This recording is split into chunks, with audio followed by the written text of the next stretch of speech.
Hey there, my name is Ty, and in this video, I'm going to do my best to consolidate 1 year and 100 videos worth of YouTube knowledge into a single video. And so there's going to be a lot of information in this video to unpack, so feel free to check the chapters in the description if you want to skip around. I'm perfectly cool with that. And the document that I'm going to be working through also is going to be available in the description if you want to take it for yourself and grab any of the links that we're going through. Feel free to download that.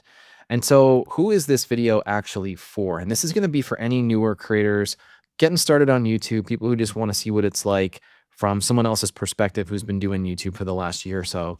And maybe people who just want to see what it takes to get started, or for folks who are trying to evaluate whether this can become a creator business for themselves. Towards the end of this video, I'll walk you through my tech stack, some of the things that I'm using for my creator business. So if that's interesting to you, stick around to the end. And then you may be asking, okay, who is this Ty person and why should I even bother listening to him? So, yeah, my name is Ty. I've been obsessing about YouTube for the last 15 months. And when I got started, I had no experience whatsoever. I didn't know what I was doing. I was just fumbling through it. And I have since managed to grow my channel to over 16,000 subscribers. I have a 5-figure coaching business that is off the back of my YouTube channel. And I have a community of 200 members on School where we just talk YouTube all week long. So I share all of that because I'm not trying to be an expert. And I also want to just give you my experience up front so that you know and you can evaluate for yourself if I have somebody that you think is even worth listening to or not. I consider myself just a regular dude. I'm mostly introverted. I tend to not stick with things. And, I think I'm a bit of a slow learner. And so I tell you all that because I'm not the quintessential YouTuber type. And you may be thinking to yourself, well, don't you need to be a certain way to be successful on YouTube? And I would say, yes, you actually do need to be a certain way to be successful on YouTube, but it's not the things that you typically think about. You don't need to be bubbly. You don't need to be charming. You don't need to be extroverted. You just need to be determined. And I think that's if a superpower, if I have that superpower, it has been that I've been determined for the last 15 months. So, disclaimer, there's not going to be any hacks or get rich quick schemes in this video. There's no algorithm tricks for me to share with you. This video is really for people who've already accepted the fact that YouTube is a real grind and they want to put in the work and they want to learn from people doing what they want to do. And if you're curious to see where I got my start on YouTube, I've put in here a link to my very first YouTube video. Feel free to check it out and put a comment below on how cringy it was. Happy for you to see that because I think giving people an idea of where you get started is also very helpful. So let's talk about filming videos. And by the way, we're going to get into all of this stuff. So again, check the chapters if you want to skip around. But as a new creator, how should you think about filming? That is the cornerstone of YouTube, right? I will tell you, getting started from an equipment perspective does not have to be complicated. And you're going to see a lot of videos on YouTube from creators who've been doing it for a long time that have these really nice home recording studios.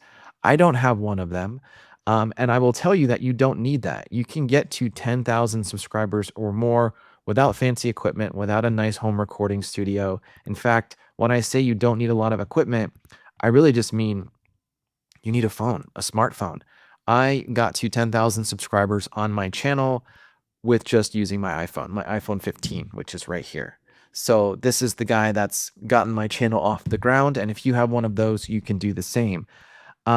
Here's an example of a creator, Jess the Singer Gardener, who I admire quite a bit. She's got 20,000 subscribers. She makes content about her garden, and I'm pretty sure she just uses her smartphone, and she's crushing it. Here's Alexa Saranoia, who you may run into. She has been making content a little bit longer than me. She's got 50,000 subscribers, and I think her first like 30,000 subs she had earned while making content using her webcam on her laptop, which is not great quality. So all that to say, equipment doesn't matter. It is your grit, determination, your ideas, and the value that you provide that will get you 90% of the way there. The fancy equipment is just a nice to have, and only think about upgrading when it makes sense. So here's what I used to get started and what I'm using right now. Anything that says start here, that's what I used to get started. So I started with my iPhone 15. I have since upgraded to a Sony ZV-E Mark II. This is what I'm using right now to record on, and I only recently got this camera. I also started with these guys here, but that was a little overkill for me early on. I've got DJI Mic Mini, which I use outside, or sorry, this is the DJI Mic 2, which I use when I'm outdoors. I have a Shure MV7 podcasting mic, which I don't think you can see, but you don't need either of those. I would say look for something more inexpensive that's also high quality, like the DJI Mic Mini. You can use that both indoors and outdoors. It connects to pretty much every device. It is a really good device to get started. And then as far as lighting is concerned, I use natural lighting, and I still do to this very day. Only when I'm up here recording in my loft do I actually use a key light and a softbox. But for the vast majority of my YouTube videos, I was down in my kitchen area that has a lot of natural light. So if you also have natural light, try to use that. Just make sure it's diffused, make sure there's a curtain or something softening the light a little bit. And then you can get away with some really basic stabilization tripods, either a desk or standalone, and that's going to carry you as far as you need to go. Now, as far as shooting is concerned, on both devices, whether it's my primary camera or my iPhone, I always shoot in 4K at 30 frames per second, and I always use the rear-facing camera on my iPhone. I do not use the front-facing camera anymore. You don't need to look at yourself while you're filming, and that front-facing camera is not nearly as good as the rear. So definitely use the rear-facing camera, and just make sure whatever settings you are recording in on your device, you match that in your video editor during export so everything looks good. Now, if you're brand new and you're just starting out and you're like, hey, I need to know what kind of gear to get, I've created these 2 links for an Amazon storefront that shows you my brand new YouTuber essential gear list. Again, it's got the DJI Mic Mini in here and some stabilization. And then if you're curious to see what I'm using right now, maybe you just want some inspiration or you want to know what hardware I use, I've got all of that in here right now. This is my current YouTube gear list, essentially. So anyways, I'm not going to drone on about those. You can check those links. And then I've got 2 recommended videos if you want to learn more about hardware. I made a video, this was last December, about how I made 50 YouTube videos using just my iPhone. It is a complete walkthrough of my recording setup, and I break down exactly what I do so that you know it's not super complicated and you don't need a lot of hardware. And then I also got a video in here from this dude, Anthony Gallo, from the channel Content Creators. They make amazing content for YouTube, so definitely check them out. But this video is like your Bible for how to get started with making content on your mobile device, specifically for talking head educational style videos. So definitely check those out. Now let's transition into editing and production, because of course, once you film your video, you need to know how to edit it in a nice way so that it's appealing to viewers to consume. Now, early on, editing can feel quite intimidating. There's a lot of different software to consider. Some have steep learning curves, some have large costs associated, and the whole endeavor of editing can be quite time consuming and oftentimes frustrating, especially when you're just learning it. So I would say try to reduce as much friction as possible from the editing equation and start with something simple like CapCut. CapCut is what I got started with. It's what I used for over 100 videos. And I think it's good enough for beginners to learn and adapt to. And it also has enough feature functionality to actually get you pretty far without costing an arm and a leg. So you're only going to want to get good enough early on to just cut out all the bad takes and all the dead air and maybe some of the ums and the ahs, and just keep your pacing tight. That's really going to be your primary focus early on when you're editing content. You don't need to put all of these fancy animations or graphics in there. Just focus on the pacing and focus on cutting out the stuff that doesn't need to be in the video. As you progress, you will eventually learn more and more techniques, but the goal is not to make editing your life, because it can very well consume hours upon hours of your life if you let it. The more you learn, the better you get, the more time it takes to edit videos. So don't let this become a time sink.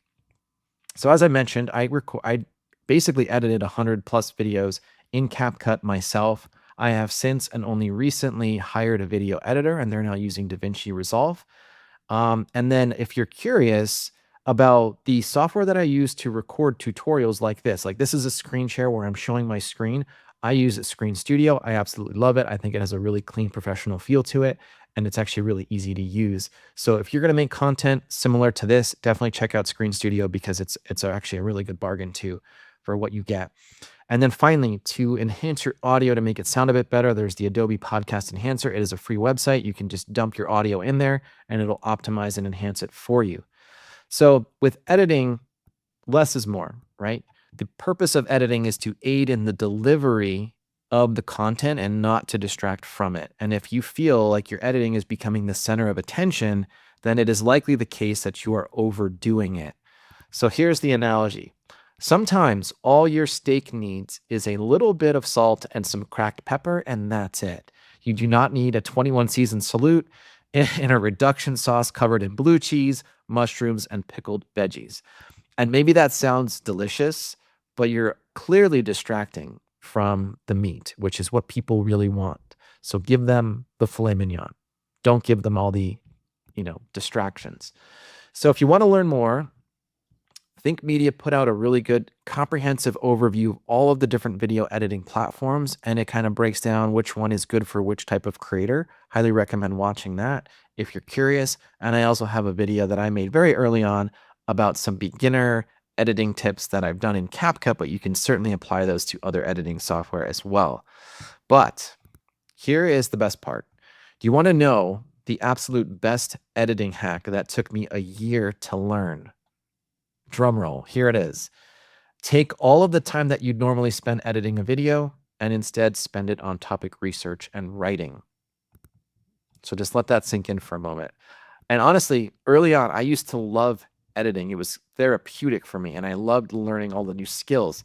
But I also learned that the best editing hack is to not edit at all and to get it off your plate as quickly as humanly possible, because 5 hours of topic research and flushing out your thoughts on a topic will always yield better results than 5 hours of editing. And if you agree or disagree, put a comment below. I'd love to hear your thoughts on this. This is a hill I will die on because I have only recently started to outsource my editing, and it has been a game changer for me. Here's the example from my channel. These bottom two videos, the ones that say 20 hours, these individually took me 20 hours to produce, about 15 hours of editing each. Look at the views, 828, 1280, not too bad for my channel.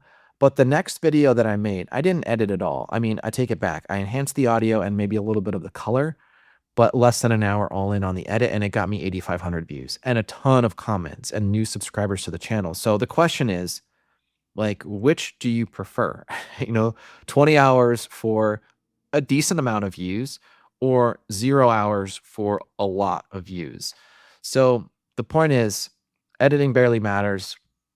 It's the content, it's the meat that people really care about. And I did do another deep dive similar to this, actually, where I talk about the process of hiring a YouTube editor for your videos. So you can check that out if you're at that stage and if you're interested. So let's transition now into content ideation. And we're actually going to talk about topics, titles, and thumbnails as well, because both of these are very intimately intertwined. So we're going to go from one to the next. This is honestly the hardest part about doing YouTube. And if there's one thing that drives the success of a YouTube video more than anything else, it is simply the topic or the idea, and that is it. YouTube is a marketplace of ideas. This is an important thing to know. And the best ideas that are packaged well get the most views. But for newer folks like us, this is a huge problem, because when we're new to YouTube, virtually all of our ideas are bad, and we're simply not good at packaging them up. And it's not good enough to get good at one of these domains. We have to get good at both. And this requires a lot. So the first thing it requires is time on the platform to acclimate to the landscape of YouTube. And then it requires a lot of study in a lot of different areas. Learning the topics that people are interested in, learning the formats, the ways that they want to be communicated to, and then learning the visual formats, meaning the thumbnails, and the titling frameworks that best communicate the idea. Now, when I say time on platform, I'm not talking about weeks and months. And so many of us have it in our minds that it can take weeks and months to blow up and get good on YouTube. But I'm talking about years, like 2 to 3 years plus, before you start building meaningful traction on YouTube. And here's how I like to think about this. YouTube is like a massive jigsaw puzzle. And when you take the box and you dump out all the pieces on the table and you start spreading things around, it's a giant blur. It's like a WTF moment. You have no idea what you're looking at. It just doesn't make sense. And you cannot just pick up one piece and immediately connect it to another piece. It doesn't work that way. You need to sit there and stare at the board and the table and the pieces long enough before your eyes and your brain start to begin to adjust to the landscape. But eventually, the patterns of colors and shapes and the pieces will all start to make sense. And you're often moving these things around. You're trying to get a feel for where a piece might go. And you're often testing the connections between various pieces that simply don't fit. Maybe 1 in 20 attempts, like you pick up a piece and you try to connect it to another, doesn't work, right? But maybe 1 in 20 does connect. And honestly, that right there, that's YouTube in a nutshell, right? You post 20 videos and maybe one of them actually connects. But the more connections you make, the fewer the pieces there are left to connect, which actually increases your chances of making more correct connections as you go with fewer failed attempts. So think about that for a moment. But in order to get there, you need to sit and stare endlessly. You need to test relentlessly. And this is what I mean by acclimating to the landscape of YouTube. And it requires patience, focus and study, intention, experimentation, and being okay with failing. So, another way to think about this is when you're in a brightly lit room and someone kills the lights, it is pitch black, right? Only a few minutes later, do your eyes actually start to adjust and you can start to make out the things in the room. That's kind of like YouTube, except instead of it taking minutes, it takes years for your eyes to actually acclimate. Now, there's good news because you can sort of expedite this process. Outlier research and studying what works is the key element, in my view, to acclimating to YouTube. And so here's a screenshot of my home screen on YouTube on desktop, and you can see there are 12 videos that got served to me. There's several here that have this little pill icon underneath, and this is from vidIQ. So if you do not have the vidIQ free extension for your browser, I highly recommend you get it. Anytime you see that 100x, that means that this video is outperforming other videos on the channel by a multiplier of over 100. And that should be an instant indicator that this is a video worth studying because there's something special happening in this video. It's probably the topic and really good packaging that are making people want to click on it. And then also the video itself has to be good. So this is a really simple way using a free tool to identify outliers quickly. Now, once you're good at posting and you've got about 20 videos posted on the channel and you've got like a good weekly cadence, I'd say this is a good time to shift from quantity into quality. And so this means spending more time on topic research, kind of like I mentioned, capturing outlier ideas, capturing reference titles and thumbnails, and clarifying your thoughts through writing. Now, one way you can capture inspiration, right? Reference titles, reference thumbnails is using Canva and its whiteboard feature, or you can use Google Docs or whatever you like. But a whiteboard is a really good idea to check out. Canva, like I said, has a whiteboard feature. It's a great way to capture all of this stuff that you can then come back to for later study because content ideation on YouTube is a never ending process and it's the most important skill that you can build. Now, I will say it is 100% possible to grow and be successful on YouTube without this kind of intentional study, without looking for outliers. But your chances of success are about as likely as doing that jigsaw puzzle with a blindfold on and doing it completely from feel. Now, you'll still need to test a lot of connections, but it's probably going to be thousands of connections before pieces start to connect. And even then, you will very likely not have learned what makes the connection. It'll just be a function of pure luck. And doing YouTube by luck is the least optimal way to grow on YouTube. Now, topics, titles, and thumbnails, these account for what I consider to be 80% of a video's success. We've talked about vidIQ, which is an amazing tool for finding outliers, doing keyword and topic research, titling optimization, thumbnail optimization. This is probably one of the things I recommend everybody get from day one. Now, as far as thumbnails are concerned, you're definitely going to want to check out Canva. It is free to use initially, but there's a $15 per month paid option, which I recommend simply for the background remover feature. But this will be an amazing way to build good thumbnails and have repeatable templates that you can use down the road. And I'll give you a quick demo of my Canva workflow here in a minute. And then as far as titling is concerned, you really do need to see and study high performing title frameworks so that you can adapt those to your own niche. so that you can set up your videos for more success. And so one of the easy ways to do that is to subscribe to the Creator Hooks newsletter. Again, this link is in this document. Highly recommend it. It is completely free to do. Every Monday, they will put an email into your inbox with 5 high performing video title frameworks. They're going to break down why it worked, what the click triggers were, how to apply it to other niches with examples of how it would work. So it is such an amazing resource. Highly recommend it. And then if you feel like, hey, I love this, I want to dive in deeper, they have their full title database and an AI chat assistant to help you come up with really good titles as part of their Creator Hooks Pro subscription service. So for your first 20 videos, I would say it is perfectly okay to do your titles and your thumbnails after you make your video, but you'll definitely want to get to a point where you're validating your titles, topics, and thumbnails in advance of recording, like we mentioned. So maybe you're asking, well, what does it actually mean to validate your titles, topics, and thumbnails in advance? Here's my definition. It simply means that you're researching if other videos on YouTube on that same topic have already performed well or not. And why is this so important? It's because you wouldn't show up to a 10-hour open book test and leave the book deliberately closed, would you? Right? And that's exactly what you're doing when you're not validating your topics in advance. If you're just coming up with an idea yourself and then you're making a video on it, you're probably spending 5 to 10 hours on it. And then you might be wondering, why is it not getting any views? It's because you didn't validate if there was any interest on that topic to begin with.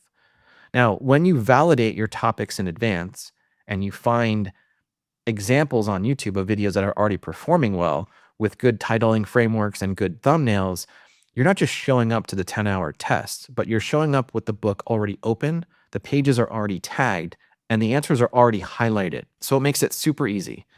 So here's an example from my own creator journey. I like the idea of videos on YouTube talking about YouTube monetization. Like, I just love watching content about creators talking about how much money they made. Maybe you feel the same way, but I've always enjoyed that kind of content. And as a creator myself, who's in the YouTube growth space, I thought this would be a very applicable topic for my channel niche and for my audience as well. So I said to myself, I'm going to make a video on this topic, but I had no idea what the title would be. I had no idea what the thumbnail would look like, and I had no idea how I would structure the video.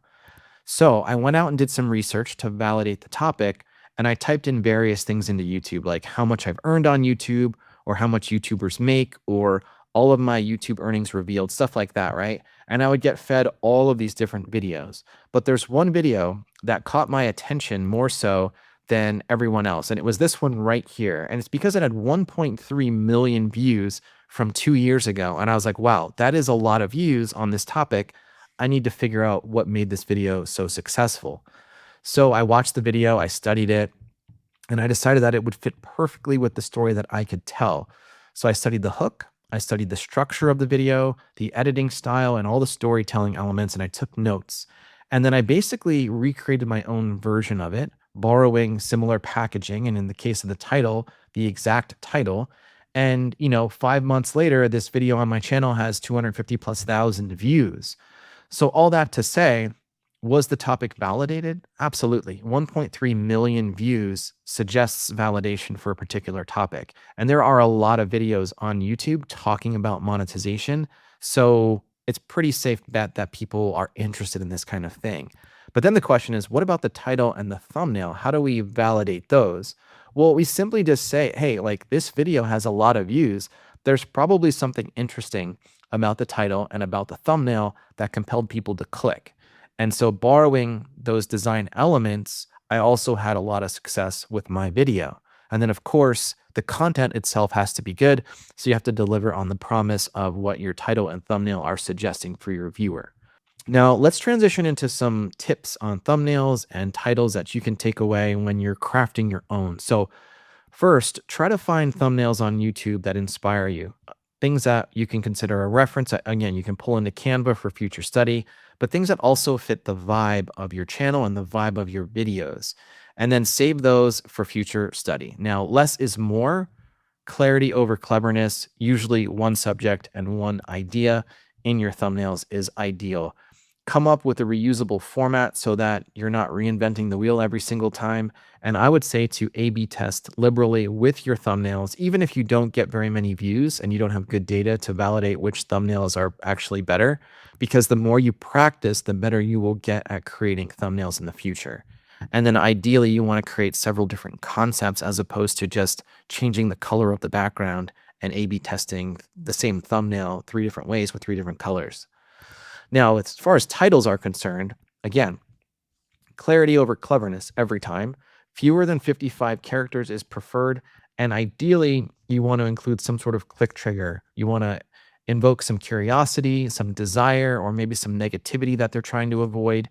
And if you want to study more, the Creator Hooks Pro database is amazing for learning frameworks. And if it's a simple how-to video like a tutorial, just use how-to in the title because you don't want to try and be overly clever or vague in a way that people don't click when all you're doing is giving them some simple instruction. And I'll show you on my channel how over the last 28 days, my videos, my most popular videos on my channel tend to start with the word how. So, how much money YouTube paid me, how YouTube changed my life, how to survive being a small YouTube channel, how often should you upload on YouTube to grow, how to get a YouTube transcript, how to schedule. So you kind of see what I'm saying, right? People want to learn how to do something more often than not on YouTube. So lean into that when it makes sense. And then finally, as it relates to titles and thumbnails, there's a difference between browse traffic and search traffic. And if you don't know what these mean, I'm going to explain it. Browse means that you are designing your packaging in a way to appeal to viewers when your video gets served to them in their home screen. And in this case, it's going to need to stand out to generate curiosity in the viewer's mind in order to compete for attention. Search, alternatively, means that the video packaging is designed in a way to appeal to viewers when they're actively searching for something. So it should be completely obvious from your packaging that your video is about the thing that they were searching for. And this is how you will get better at ranking in search. So these are 2 different strategies. It depends on the content that you're making. You can target browse by, generating intrigue or curiosity or FOMO and potentially get a viral video that way. Or you can think more long term and focus a lot of your content on more evergreen search based content that will get traction over time. Just depends on the topic of the video. So, as I mentioned earlier, I'm going to show you really quickly here what my Canva workflow looks like. I'm just going to talk through a few of these items here and why I think these are helpful for optimizing in Canva. So when we go into my home screen here, I don't have a ton of projects because I'm easily distracted. The main project I have is going to be my thumbnails project right here. And as you can see, I've got a color wheel that I have pulled in from the elements. And this is great for understanding complementary colors in case you need to pick something that has high contrast. I also have some reference right here. So if you guys know Justin Brown, Primal Video, I just love his thumbnail design. I've taken a screenshot, thrown it in here in case I need some inspiration. And then I've also taken a lot of still images of myself posing when I'm making videos, and I can reuse these in future thumbnails, trying to match the mood or the tone of the title and thumbnail with my facial expression for the most impact. So you can do something similar. You can see I've got a lot of different poses in here that I can repurpose. And then what I like to do with all of my thumbnails is I keep them all in one single project so that I could quickly either update older ones or just duplicate ones to use for future videos. And then I also put my title right here on the page header. So I know exactly what words are in my title so that when I'm designing my caption, I know how to play off of the title with the words in my caption. So as you can see, this is 3 different thumbnails from my latest video. I tried to vary it up a little bit in terms of the positioning, the wording, even a graphic with the bar charts here. So it's a good idea to experiment, play around, and try to figure out how you can make incremental improvements on your thumbnails over time. All right, so that was a quick run through of my Canva workflow. Let me show you really quickly here how I use creator hooks throughout the week to help out both my clients with their titles and also for myself. So what I'll first do is grab a short 3-sentence description of a video. And if it's a video I've already posted, I'll just grab the transcript from YouTube, or if I have the script for it before it's gone live, I'll grab the full transcript, I'll throw it into ChatGPT, and I'll say, give me a 3-sentence summary of this video.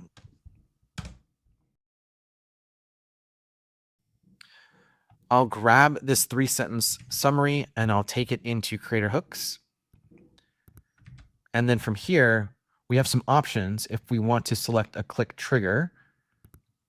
And a click trigger is basically just the emotion that you want to convey. So if we want to maybe spark some curiosity in our title, we can pick curiosity and then we can hit enter on that. And it's going to read basically the summary of the video. It's going to try to find ways to create some curiosity, and it's going to generate 10 unique titles for us. So here's some ideas. vidIQ studied 5 million channels. The results shocked me. Okay, maybe we like that one. Another cool thing we can do here is we can generate the thumbnail text. So here it's going to give us some ideas for things that we can put in the thumbnail that directly play off of that title that we had just selected. So here are some options. It tries to keep the captioning short. vidIQ found this. Shocking YouTube data. Results will shock you, right? So it's trying to grab attention. So this is one of the reasons I love this tool, is because it will really help out with title ideation and captioning as well. And then also, if you want to look at their database of outliers, there's, I think, over 1,300 different title frameworks in here. This column framework is amazing because you can break out exactly how these titles are structured to see if you can model and emulate them for your own channel. So that is Creator Hooks in a nutshell.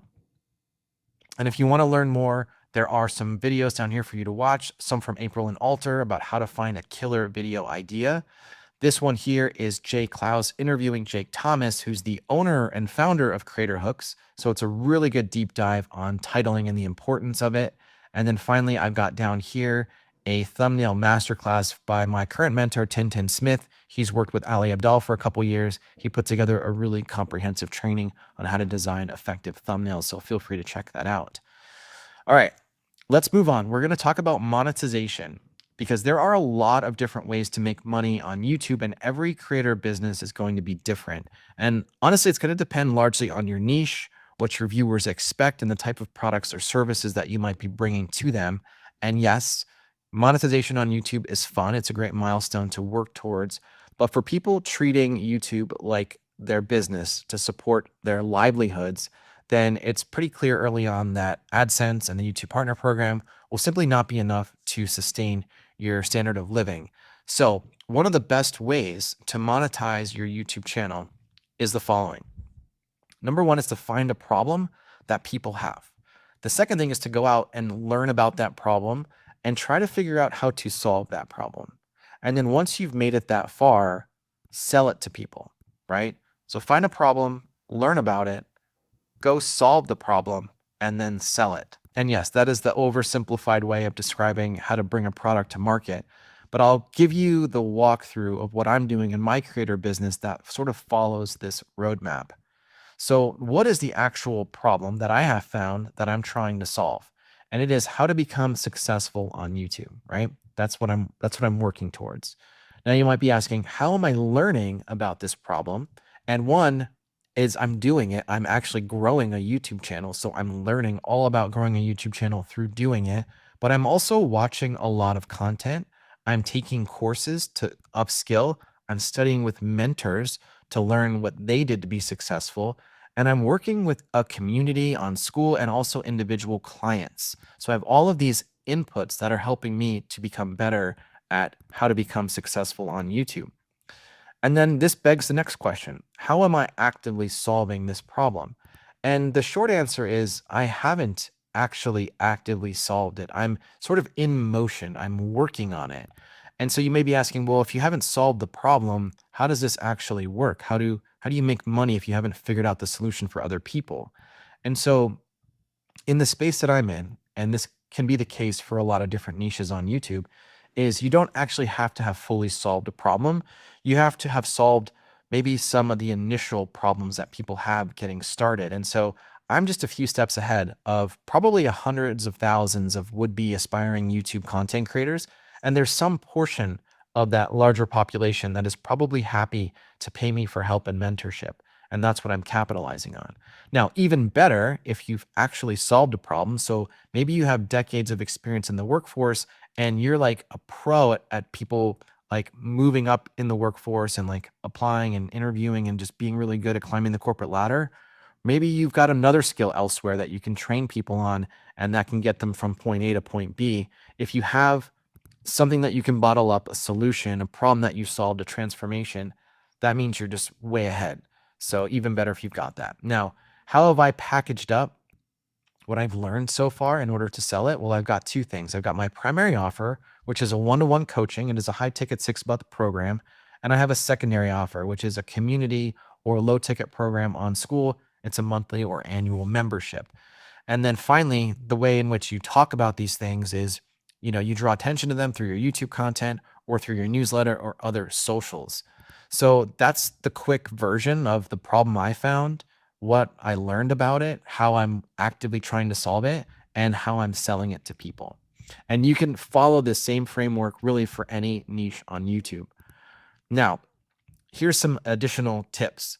Number one is to sell fewer things. There are efficiencies gained when you focus on selling fewer things, but having multiple revenue streams does actually become quite useful once you build momentum in an audience. But I would say early on, having a single product is probably the best way to bring revenue into the business, even before the YouTube Partner Program. Additionally, focus on high ticket because it's the best bang for your buck. You need to sell and deliver fewer high ticket products or services to make the same amount or more than selling a ton of low ticket products. And now, low ticket can definitely scale, but only once you have a large following. So next we'll walk through a window into my YouTube earnings. So this is going to be kind of what I've made so far as a creator. So hopefully this stuff's interesting to you. A little bit of a warning though, it's not very impressive. So don't get your hopes up. I'm not trying to overhype or oversell you on this YouTube dream. I'm trying to give you some realistic earnings here. So on YouTube, through the YouTube Partner Program, I probably made around $3,400-$3,500 so far. The majority of that is AdSense. Some of it is supers and some of it is channel memberships. This is from February of this year all the way through October. So that's probably 9 months if I can't do math correctly. And honestly, I don't really make much noise about this. I don't tell people about channel memberships. I don't talk about supers. These are just people giving out of the goodness of their heart. And if that's you, I'm very much thankful and appreciative. So thank you for that.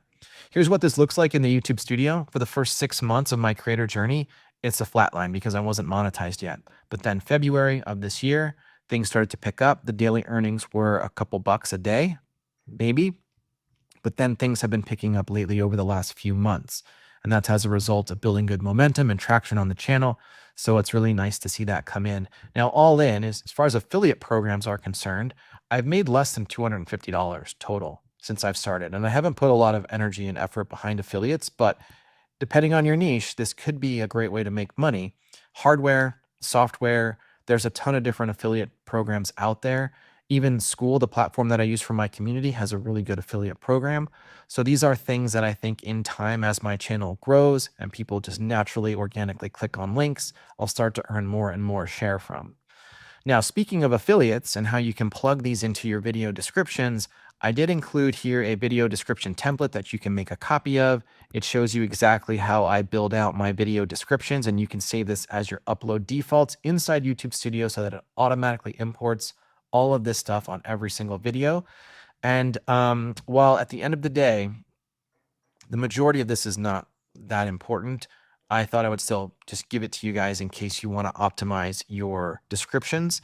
The biggest thing to remember is whatever your priority is, whether it's a newsletter or a coaching program or a course or a digital product, make that the very first line of your video description above the fold so that people don't have to click in order to see it. Just make it easy and frictionless for your viewers to find the thing that you want to sell. And that's going to be the biggest bang for your buck as far as your video descriptions go. So I haven't done any sponsorship deals yet, so I have no income to report there. And as far as my community goes, I'm currently right around $350 monthly reoccurring. But my main income so far this year has been through coaching, and that's over $16,000. Now, there are going to be quite a few enhancements to YouTube monetization coming.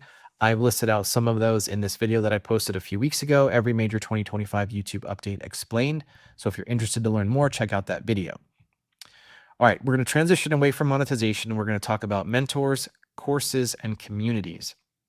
Because if you plan to get reasonably good at YouTube and earn money from your channel, then it needs to become more than just a hobby. Very few people stumble accidentally into successful YouTube channels. More often than not, they are the ones who are treating it with great intention, and they're investing in themselves, in their channel, both with their time and their money. There's 115 million creators on YouTube, and in order to compete for market share, for views, you really need to think about this almost like you're competing to become a college athlete. Okay. So hear me out. You can take the hobby route where you grow up going to the park, shooting hoops with your little brother on the weekend. And yeah, you can learn some basic skills, but you're only going to get so good.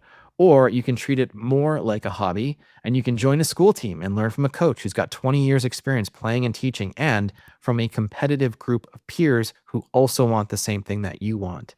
So, which of these students do you think stands a better shot of making that college team? I think the answer is pretty obvious. Now, there's also a psychological difference when you spend money on a thing versus when you are given that thing for free. So, I could give you like 10 videos on YouTube on how to grow for free, right? And you'll take those, you'll consume those, but you might not treat them as seriously versus if you pay for a course and get that same content delivered to you through a paid course. There's something psychological about when you invest money into it. And it's because you're trading your time and effort to pay for the thing. So it has more meaning and attachment. Now, I'm going to rate my thoughts on mentors, communities, and courses and give you my take on which ones you should prioritize. So, in my view, a mentor is the S tier, which is the ultimate tier. It's the best investment you can make in yourself if you want to grow on YouTube. My current mentor is Tintin Smith in the 100K YouTuber program. It is a 12-month group mentorship. Prior to that, I was a one-on-one student of Alexa Saranoya's. Both one-to-one and group programs have their merit, and I would encourage you to explore both and figure out which one you might want to participate in, because you'll either get a really good perspective having worked with a lot of different peers, or you'll get a ton of deep perspective working with one mentor. So consider these.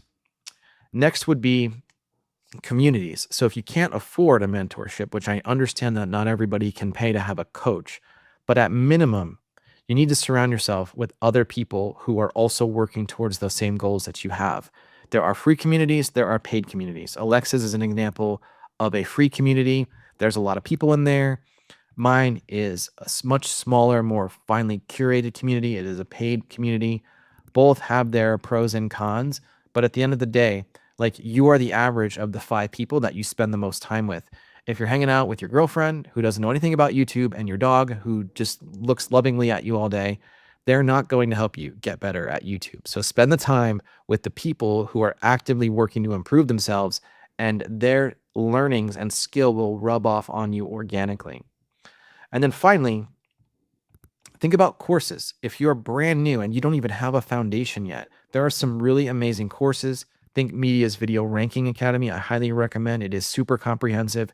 And yes, it comes with a price tag, but it is probably the quickest way to get the most information distilled in a single course platform. So that's something to consider as well. But I'm rating these in C tier because we don't live in an environment of a lack of information. There's information everywhere. The deficit is in implementation, in execution, and that's where communities and mentorships come in. So that's why I don't think courses are always the best avenue if you really want to excel in a particular area. Now, the question is, how do you pick a mentor? How do you pick a community or a course? And I would say find people who have done or are doing the thing that you yourself want to be doing. In other words, don't hire a coach who doesn't have any experience in the niche that you want to be good at. So for me, I do talking head educational content, and I can help people in all kinds of educational niches. But if you're like a gaming YouTuber, or if you make travel or vlog style videos, I'm probably going to be less useful for you. So just food for thought. Find someone who's done the thing that you want to do. Consider the time commitment and consider the delivery format. Is it active, call based, scheduled, or is it more self-paced, relaxed, you do it on your own time? So those are things to consider when evaluating a course, mentor, or community. Now, let's talk about analytics and we'll talk about some of the growth tools that are out there because there are so many YouTube creator tools out there. You've probably been bombarded with them. And I will tell you, I have tried a lot of them. vidIQ, TubeBuddy, 1 of 10, Velio, Spotter Studio, Pexels. I mean, all of these ones I paid for at some point just to get a feel for how useful they are. And I want to be honest, like they're all pretty cool. They seem to have great intentions, but a lot of them are shiny objects. They tend to overpromise and underdeliver, at least in my experience. And I would also say that an over reliance on AI augmentation of our content can quickly lead to soulless, disposable videos that we simply just don't feel good about. Now, there is some value in the tools that help out with workflow and efficiencies and ideation when we're stuck. And I'll just call out these two really quick. TubeBuddy is an amazing tool. I only use it for one feature. I paid $190 for a year license simply so I could have the ability to update all of my descriptions in bulk whenever I want without spending a ton of time on it. So if I have an outdated link or I want to include a new affiliate product or I want to change a URL, like I can quickly use their find and replace feature to do that across every single video on my channel, 100 plus videos, no sweat. And then vidIQ, which we've talked about, is such a great value for what it provides. It's probably the most bang for your buck. It's relatively low cost, great for keyword research, outliers, titles, thumbnails, competitor research, and the free version is actually quite good too. So I would say at minimum, get the free browser extension. Now, the question is, how do I think about the analytics inside YouTube Studio? The short answer is I mostly don't. I used to early on, and I made a lot of videos talking about the analytics because back then it was all fresh and brand new to me and I was really excited. But I found that it is mostly a waste of time to study the analytics, especially early on. And this is coming from somebody like me who I consider to be a data nerd. Don't install the YouTube Studio app on your mobile device and don't sit there refreshing YouTube Studio on desktop all day. This creates a dependency like doom scrolling does when you're on your phone. It screws with your brain chemistry and it is terrible for both your mental health and for your overall motivation on YouTube. So the pleasure you receive from watching a video take off inside YouTube Studio, it does not outweigh the downward spiral that you will find yourself in when your numbers are barely moving. So it's just better to not find yourself having that habit to begin with. And if you need a cheeky and fun way of convincing yourself to delete the app, check out Jay's video on how he deleted the YouTube Studio app and why you should as well. So that's my PSA. Don't get in the weeds on the analytics. It is far more important to study the things that are performing well in your niche and to emulate that content. That's going to yield you so much better results than just like looking at numbers all day. All right, we're going to move into the bonus stuff here. So I've got some templates and resources. These are things that I had collected and built over the last 15 months on my channel. A lot of this stuff I've already given away in the past. It's also inside my community for my members, but I thought I would give it out here as well. You can make a copy of any one of these. So if you need a content calendar, a way to plan out your content and to keep yourself on track, I've got a Google Sheet that does that.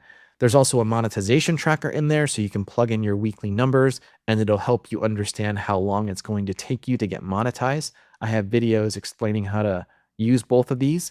I've also got my victory log in here, which we've talked about. And this is a great way of tracking milestones and just like collecting all of the cool things that you've done on your creator journey so that you can look back on it and be proud and grateful of all the ground that you've covered. And then as far as Google Docs go, I have some ChatGPT prompts for hooks, for finding your niche, for optimizing your uploads, just for a variety of things, working on your brand. I've got how to write better hooks, how to do outlier topic research, the video description template. There's a lot of stuff in here that you can dig into if any of this is useful. So again, all you need to do is click on one of these and then click make a copy. And that's it. So this is all the free stuff. And if there's anything else that you think would be useful, just let me know. Leave a comment below and I might consider making that asset. Okay, last but not least, we're going to talk about the business and backend. This is going to be my tech stack. So everything I've used in my creator journey so far. So I'm going to just step you through high level. If you're out there and you're just wondering what platform should I consider when I'm building out my creator business, these are going to be my recommendations, my go-tos for all of the various things that are in the orbit of your YouTube channel. Now, the first, of course, is to register if you want to be an LLC and actually be a legitimate business entity. I've used LegalZoom for that. And then as far as domain registrar and hosting, I use Namecheap. Initially, I was on Wix, but I decided that I hate Wix and I wanted to get off Wix. And now I use Namecheap to host my domain and subdomains. Now, as far as landing pages, this is going to be where I host my landing page for my coaching program and for my lead magnet. I use Card for that. And then I also use Kit for my email marketing. So when somebody signs up for my freebie, my 7-step start, grow, and monetize your YouTube channel, they get added to my email list. And I use Kit for broadcast emails and soon to be welcome sequences. It's a great way to also segment your audience too, so you can send custom emails for people who have different interests. And then I use Senja. Senja is a really cool tool for capturing testimonials. Lately, I've been focusing time on this because I want to draw attention to some of the success and results that people in my community and my coaching program have had. And I find Senja to be a really clean tool to capture that. I also use Calendly. This is for scheduling appointments on my calendar. So if someone wants to have a consultation around coaching, they can go through my application, get to my booking calendar, and then get time with me. And then I can talk to them about what they need help with. And then I use School for my community. I've talked about my community quite a bit. School is an amazing platform. It is so simple and easy to use and very intuitive. And it's a great way to get to know your audience and what people need help with. So, highly recommend that. And then, of course, I use Loom for asynchronous video messages. So, if I'm working with a client or I'm responding to a comment and it makes sense for me to record a short video, I use Loom to do that as opposed to typing out an answer. And then I also use Whisperflow for voice dictation. You've probably seen me use this previously in other videos and in this video here, where I simply hold down my control key, I talk to my computer, and it will dictate everything I'm saying, which is great for responding to YouTube comments, school posts, emails, you name it, talking to AI. There's like so much application for having good voice dictation. I also use Fathom Note Taker for any video conference call that I'm hosting, whether it's with a client, a consultation, a group call. It is such a great way to have AI in the background capturing the full transcription so that you can dissect it and dig into those conversations later on to figure out if there were any action steps or noteworthy things that need to be worked on. I've used Ecamm Live for all of my live streaming on YouTube so far. Absolutely love it. It is so simple and easy to use. It's only 20 bucks a month. It is Mac only though. So I would say it's the default option for if you're on a Mac. And then finally, Stripe is good for payment processing. I don't use Stripe directly. I use it indirectly through other platforms, but it is also a super clean and easy way to get payments for whatever products or services that you're selling. And then as far as productivity, email, calendar, Google Drive, and Google Meet. I use Google Workspace. I have a paid license through them, a business license, and it is so worth it. You get a ton of storage in Google Drive, and you get access to all the AI tools as well. And then, of course, last but not least, this is really not a business tool per se, but I just put in here a link to all of the books that I've recently read that have helped me with just getting my head straight about doing this whole YouTube thing, because it's a lot, and there's a lot of perspective you can glean from other people who've done some of the things that you want to be doing or who've worked through hardships in their lives. And a lot of times these books will either lift me out of a funk or just help me think more clearly about the direction I want to take my channel and my business. So, highly recommend starting with something like Atomic Habits. If you find yourself in a period of slow growth, The Dip by Seth Godin is great. And if you find yourself distracted by shiny objects, The One Thing and Deep Work are really good books to read. So, I have a bunch more that I have on my desk over here that I haven't gotten to yet, that I will be getting to shortly, and I will add those to the list. But all in, I know we're approaching about an hour here on this video. I hope this is helpful. I know this was like almost like buckshot, just like shooting out all the different things that I picked up along the way. But ultimately, my goal was to just try to be helpful for anyone that needs it and to give you a glimpse into all of the things that I've learned doing YouTube for over a year, over 100 videos, growing to 16,000 subscribers. So let me know below if any of this stood out to you. If there's one or two points that resonated, I would love to hear from you on that. And with that, I'll let you guys go. Have a great rest of your day, and I'll talk to you in the next one.